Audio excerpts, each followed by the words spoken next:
दोस्तों, समाचार दुनिया का वो आईना है जिसमें हर घटना की झलक मिलती है। चाहे वो राजनीति का उतार चढ़ाव हो, खेल के मैदान में चमकता सितारा हो या फिर समाज में हो रहे बदलाव हो, हर दिन कुछ न कुछ ऐसा होता है जो हमारी सोच, जीवन और भविष्य को प्रभावित करता है। आज के इस बुलेटिन में हम आपको ले चलेंगे देश दुनिया की उन ताज़ा और महत्वपूर्ण खबरों की ओर जिनसे आपसे जुड़ी हर छोटी बड़ी जानकारी मिलेगी। आइए फिर शुरू करते हैं दिन की सबसे बड़ी खबर से। आरक्षण के मुद्दे पर बोले राहुल गांधी, जब भारत निष्पक्ष देश होगा तब हम इसे खत्म करने के बारे में सोचेंगे। कांग्रेस नेता और लोकसभा में नेता विपक्ष इन दिनों अमेरिका के दौरे पर है, जहां वे भारतीय समुदाय और छात्रों, शिक्षकों के साथ बातचीत कर रहे हैं। ग्रामीण भारत की ये तस्वीर जारी केंद्र की रिपोर्ट में पता चलता है, जिसके मुताबिक बीते 18 सालों में यहाँ स्पेशलिस्ट डॉक्टर्स की कमी में 3 गुना से ज्यादा का इजाफा हुआ है। स्थिति ये है कि यहाँ 82% फिजिशियन, 83% सर्जन और 80% से ज्यादा पीडियाट्रिशियन के पद लंबे समय से खाली पड़े हैं। वहीं देखिए, गुरुग्राम से दिल्ली आने वाले वाहन चालकों के लिए बहुत जरूरी खबर है। NHAI की ओर से सिरहौल से रजौकरी बॉर्डर के बीच अंडरपास के निर्माण कार्य को लेकर करीब 1 महीने तक सर्विस लेन को बंद करने का निर्णय लिया गया है। ऐसे में गुरुग्राम ट्रैफिक पुलिस ने एडवाइजरी जारी की है। करीब 1.5 वर्ष से लंबित वार्ड कमेटियों के गठन के बाद अब विभिन्न जोन में पहली वार्ड कमेटी की बैठक होने जा रही है। नगर निगम सचिव कार्यालय ने 6 वार्ड कमेटियों का एजेंडा जारी कर दिया है। साथ ही कुछ वार्ड कमेटियों का एजेंडा जारी होने की उम्मीद है। वहीं कोलकाता में डॉक्टर से दरिंदगी मामले में बंगाल सरकार और पुलिस घिरती नजर आ रही है। सुप्रीम कोर्ट में सुनवाई में घटना से लेकर पोस्टमार्टम तक पर भी सवाल उठे। शव को पोस्टमार्टम के लिए भेजने का चालान फार्म नहीं होने पर सवाल उठाते हुए शीर्ष अदालत ने कहा कि अगर ये दस्तावेज गायब है तो कुछ गड़बड़ जरूर है। Supreme court Delhi high court के फैसले के खिलाफ कांग्रेस सांसद शशि थरूर की याचिका पर विचार करने पर सहमत हो गया। हाई कोर्ट ने प्रधानमंत्री नरेंद्र मोदी पर निशाना साधने वाली उनकी शिवलिंग पर बिच्छू टिप्पणी को लेकर मानहानि की कार्रवाई को रद्द करने से इनकार कर दिया था।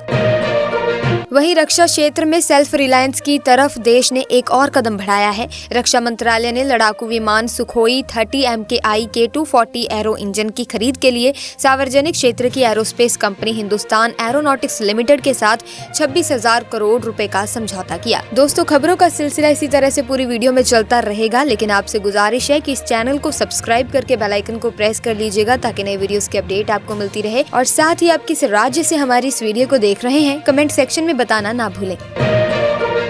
इसी के साथ यूपी के बाद राजस्थान के अजमेर में ट्रेन को बेपटरी करने की साजिश को नाकाम कर दिया गया। दरअसल राजस्थान में भी रेलवे ट्रैक पर 1 क्विंटल वजनी सीमेंट ब्लॉक रखा गया था ताकि ट्रेन को पटरी से उतारा जा सके। सुप्रीम कोर्ट ने इलाहाबाद उच्च न्यायालय के उस आदेश पर रोक लगा दी है जिसमें उत्तर प्रदेश सरकार को राज्य में 69,000 सहायक शिक्षकों की नई चयन लिस्ट तैयार करने को कहा गया था। इस पर मायावती ने सोशल मीडिया पर एक पोस्ट की है। बहराइच में फरार चल रहे 2 आदमखोर भेड़ियों में से वन विभाग ने एक को पकड़ लिया है। वन विभाग को ये कामयाबी सिसैया चुरमन के पास मिली। आपको बता दें कि 6 भेड़ियों के झुंड में से 4 को वन विभाग ने पहले ही पकड़ लिया था। 5वीं को आज सुबह पकड़ा गया है। वहीं विदेश मंत्री एस जयशंकर GCC के विदेश मंत्रियों की पहली बैठक में हिस्सा लेने के लिए सऊदी अरब की राजधानी रियाद के दौरे पर है। इस बैठक का उद्देश्य भारत और खाड़ी देशों के बीच संबंधों को मजबूत करना है। अकाली दल के कार्यकारी अध्यक्ष बलविंदर सिंह भुंदड़ ने चंडीगढ़ में कहा कि पार्टी सरकार की जन विरोधी नीतियों के खिलाफ जिला स्तर पर धरना प्रदर्शन करेगी। ये अभियान लुधियाना से शुरू हो चुका है और 23 सितंबर को शहीद भगत सिंह नगर में समाप्त होगा। अमेरिका में होने वाले राष्ट्रपति चुनाव के लिए इस बार दोनों उम्मीदवारों के बीच रोचक मुकाबला होने वाला है। डेमोक्रेटिक उम्मीदवार Kamala Harris Republican candidate Donald Trump को कड़ी टक्कर देते नजर आ रही हैं। वहीं जम्मू कश्मीर विधानसभा चुनाव के लिए कांग्रेस ने तीसरी लिस्ट जारी की है। इस लिस्ट में कांग्रेस ने 19 उम्मीदवारों के नामों की घोषणा की है। पार्टी की तरफ से सोशल मीडिया प्लेटफॉर्म X पर इसकी जानकारी दी गई है। पाकिस्तान में सियासी बवाल मचा हुआ है। दोस्तों, इमरान खान की पार्टी PTI के अध्यक्ष गौहर खान को गिरफ्तार कर लिया गया है। उनकी गिरफ्तारी नेशनल असेंबली से हुई है। PTI के कई बड़े नेता भी गिरफ्तार किए गए हैं। अब तक PTI के 11 सांसद गिरफ्तार हो चुके हैं। हरियाणा चुनाव को लेकर गृह मंत्री अमित शाह के आवास पर बैठक हुई। करीब 2 घंटे तक चली इस बैठक में उन सीटों पर चर्चा हुई जहां अभी उम्मीदवारों के नाम का ऐलान नहीं हुआ है। वहीं कालिंदी एक्सप्रेस को पटरी से उतारने की साजिश मामले में पुलिस ने 2 हिस्ट्री शीटर्स को गिरफ्तार किया। मामले की जांच यूपी एटीएस भी कर रही है। इसी बीच एनटीएस की टीम ने बड़ा दावा किया है। पहलवान विनेश फोगाट के ताऊ द्रोणाचार्य अवॉर्डी महावीर फोगाट उनके राजनीति में उतरने के फैसले से नाखुश हैं। महावीर का कहना है कि विनेश ने राजनीति में जाने का फैसला जल्दबाजी में लिया है। वो नेता तो बन जाएंगी लेकिन ओलंपिक मेडलिस्ट नहीं कहलाएंगी।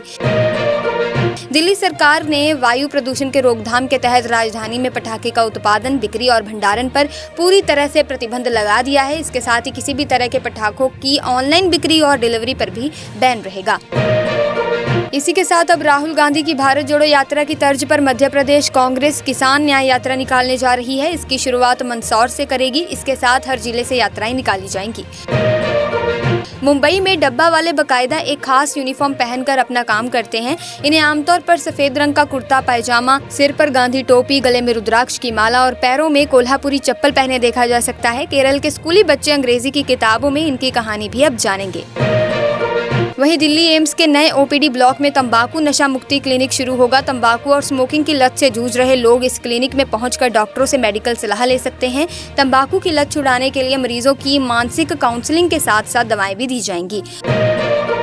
उत्तराखंड में विधानसभा उपचुनाव से पहले धामी कैबिनेट का विस्तार हो सकता है। साथ ही आला कमान के निर्देश पर उत्तराखंड मंत्रिमंडल में फेरबदल की भी संभावनाएं व्यक्त की जा रही हैं। चर्चा है कि पितृपक्ष के शुरू होने से पहले मंत्रिमंडल का विस्तार हो सकता है। दिल्ली के बाजारों में प्याज सहित आवश्यक वस्तुओं की कीमतों की समीक्षा की गई। खाद्य एवं नागरिक आपूर्ति मंत्री इमरान हुसैन ने विभाग को खाद्य उत्पादों की कीमतों को नियंत्रण में रखने के लिए आवश्यक कदम उठाने को कहा है। वहीं उत्तर प्रदेश के मुख्यमंत्री योगी आदित्यनाथ ने नोएडा में आइकिया के retail store, hotel, meeting space और शॉपिंग सेंटर का शिलान्यास किया। इस प्रोजेक्ट की लागत लगभग 5500 करोड़ रुपए है और इससे 9000 लोगों को रोजगार भी मिलेगा।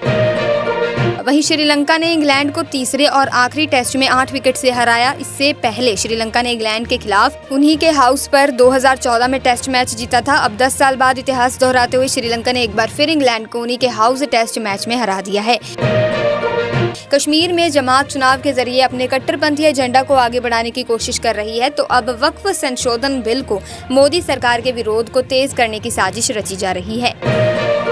वहीं इस साल के बजट में बिहार के लिए हुए स्पेशल पैकेज की घोषणा के बाद निजी कंपनियां भी राज्य में बम्पर निवेश कर रही हैं। बिहार में 238 कंपनियों द्वारा 36,000 करोड़ रुपए निवेश की सभी फॉर्मेलिटीज पूरी किए जाने के बाद अब ये धरातल पर उतरने जा रहा है। वहीं इमरजेंसी की रिलीज पर हो रहे विवाद के बीच कंगना से जुड़ी एक और खबर चर्चा में है। बताया जा रहा है कि कंगना ने मुंबई के सबसे पॉश इलाके में स्थित अपने बंगले को 32 करोड़ रुपए में बेच दिया है। इस बंगले को कंगना ने 2017 में खरीदा था। प्रधानमंत्री नरेंद्र मोदी ने एक बार संसद में अपने भाषण में कहा था कि आने वाले समय में देश के पीएसयू स्टॉक बढ़िया रिटर्न देंगे। जिस कंपनी के शेयर की बात पीएम मोदी ने अपने भाषण में की थी, उसने 1 साल में निवेशकों को मालामाल कर दिया है। चिराग पासवान ने राहुल गांधी के बारे में बात करते हुए कहा कि उन्हें विदेश जाकर भारत की बुराई करने की आदत है। चिराग पासवान ने इसे राहुल गांधी की गलत राजनीतिक परंपरा करार दिया है। वहीं सरगुजा की एल्यूमिनिया रिफाइनरी में एक हादसे में कई मजदूर घायल हो गए हैं। बंकर में कोयला डाले जाने के दौरान कोयला अचानक गिर गया और 10 मजदूर इसके नीचे दब गए। इस हादसे में 4 की मौत हो गई है और 6 की हालत गंभीर है। वहीं कोलकाता के आरजी कर मेडिकल कॉलेज में जूनियर डॉक्टर के रेप मर्डर केस पर मुख्यमंत्री ममता बनर्जी ने पीड़ित परिवार को पैसे ऑफर करने के सबूत मांगे थे। उन्होंने पूछा था कि पैसे देने के बाद कब और कहां हुई। अब पीड़िता की मां ने जवाब दिया कि ममता बनर्जी झूठ बोल रही हैं। वहीं इसी के साथ कॉर्पोरेटिव मंत्रालय के एक शीर्ष अधिकारी ने कहा कि न्यू नेशनल कॉर्पोरेटिव पॉलिसी लगभग तैयार है और अगले 2 से 3 महीनों में इसका ऐलान किया जाएगा। न्यू नेशनल कॉर्पोरेटिव पॉलिसी अंतिम चरण में है। वहीं पीएम मोदी की रूस और यूक्रेन यात्रा के बाद अब देश के एनएस से अजीत डोभाल रूस जाएंगे। वो मॉस्को में होने वाली ब्रिक्स समिट की बैठक में हिस्सा लेंगे। चर्चा है कि इस बैठक का फोकस रूस और यूक्रेन में चल रही जंग को खत्म करने पर होगा। हिंदुस्तान में टीबी एक गंभीर बीमारी है जिसमें हर साल लाखों मामले रिपोर्ट होते हैं और मृत्यु दर भी उच्च है। केंद्रीय स्वास्थ्य मंत्रालय ने 2025 तक टीबी के उन्मूलन के लिए एक नया और प्रभावी इलाज की मंजूरी दी है। वहीं दोस्तों, चीन में नए वेटलैंड वायरस के मिलने से डर फैल गया है। ये वायरस टीके के काटने से फैलता है और दिमाग पर हमला करता है, जिससे मरीज कोमा में जा सकता है। देश में इस साल भीषण गर्मी पड़ी है और अब जमकर बारिश का दौर जारी है। हालांकि अगर आप सर्दियों के सामान्य होने का इंतजार कर रहे हैं तो आप बिल्कुल गलत सोच रहे हैं। मौसम विभाग का अनुमान है कि भारत में इस बार असाधारण रूप से जमकर ठंड पड़ेगी। रंजीत सिंह हत्या मामले में डेरा सच्चा सौदा के गुरमीत राम रहीम सिंह को बरी करने के फैसले को चुनौती देने वाली याचिका पर विचार करने के लिए सुप्रीम कोर्ट अब तैयार हो गया है। इसी के साथ मुख्यमंत्री योगी आदित्यनाथ नोएडा इंटरनेशनल एयरपोर्ट की निर्माण प्रगति का जायजा लेंगे। सेमिकॉन 2024 का उद्घाटन करने ग्रेटर नोएडा पहुंच रहे हैं। इसी के साथ दोस्तों आज की वीडियो में बस इतना ही। आई होप वीडियो आपको काफी इन्फॉर्मेटिव लगी होगी। इफ यस तो इस वीडियो को लाइक करें, शेयर करें, चैनल को सब्सक्राइब करके बेल आइकन को प्रेस कीजिए ताकि तमाम नए वीडियोस की अपडेट आपको समय समय पर मिलती रहे। हम मिलेंगे जल्दी, तब तक के लिए थैंक्स फॉर वॉचिंग।